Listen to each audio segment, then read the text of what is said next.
I'm just gonna say it. I don't love estimates. I very much don't love estimates. I'm not a wizard. I can't predict down to the week how much someone else will take to build something they've never built before inside a system that's constantly changing.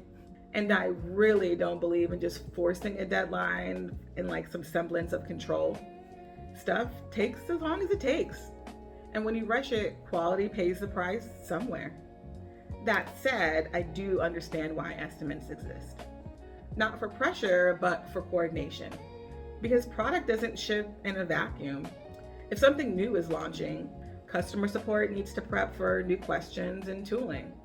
Product marketing might need to create walkthroughs or tutorials. Marketing needs time to plan their campaigns. And legal may need to do some legal work. All of those teams need some sense of timing to plan their work. So instead of pretending that estimates are precise, I treat them like what they really are, a collaboration tool. Now, teams do estimation in a lot of different ways. Some do t-shirt sizing. This feels like a large, this feels like an extra large. And no shade, but like, I just honestly have never seen that work. It's too high level. It hides a ton of assumptions that you're not naming. Or people will look at a design and think, oh, it's just 1 week for the screen or 2 days for the screen. And they totally forget about integrations, data models, security work, analytics, the testing suite. Like, on the flip side, going super low level doesn't give you the bang for your buck either, because half of low level estimates will change. That's why I sit in what I kind of call like this mid-level estimation. You plan what you know right now, known chunks of work, integrations, setup and foundations, spikes for uncertainty. Not code, but the direction. And often these look like a technical plan with some like skeleton cards.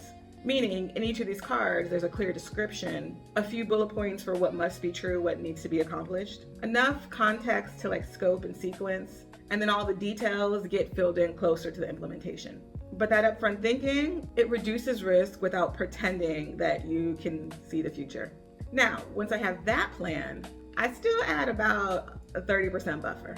Not to pad per se, definitely not to hide inefficiency, but to account for reality, i.e., learning something new, rework, unexpected dependencies, someone being sick. Sometimes things go faster, sometimes things go slower. But in my experience, that buffer tends to absorb like 90% of things. And if there are more unknowns, then the buffer goes up. It's not quite a math equation, it's honestly just judgment. But where teams get into some trouble isn't necessarily with the estimate themselves, it's what they do with those estimates, especially when things change. If something is clearly tracking behind, you don't wait and hope that you make it up. You say, this was our estimate, here's what we learned, here's how that matters now, and this is what it means for the timeline. People may not like it, but they can respect it because you're keeping them informed, you're letting them know that things are shifted and the why behind it.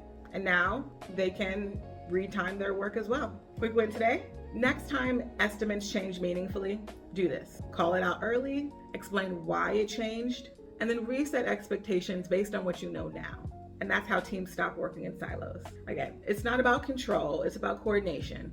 Once teams start to grow past like 5 or 10 people, success isn't just about shipping. It's about how well all the pieces move together, your system. And it's just about playing well in the sandbox.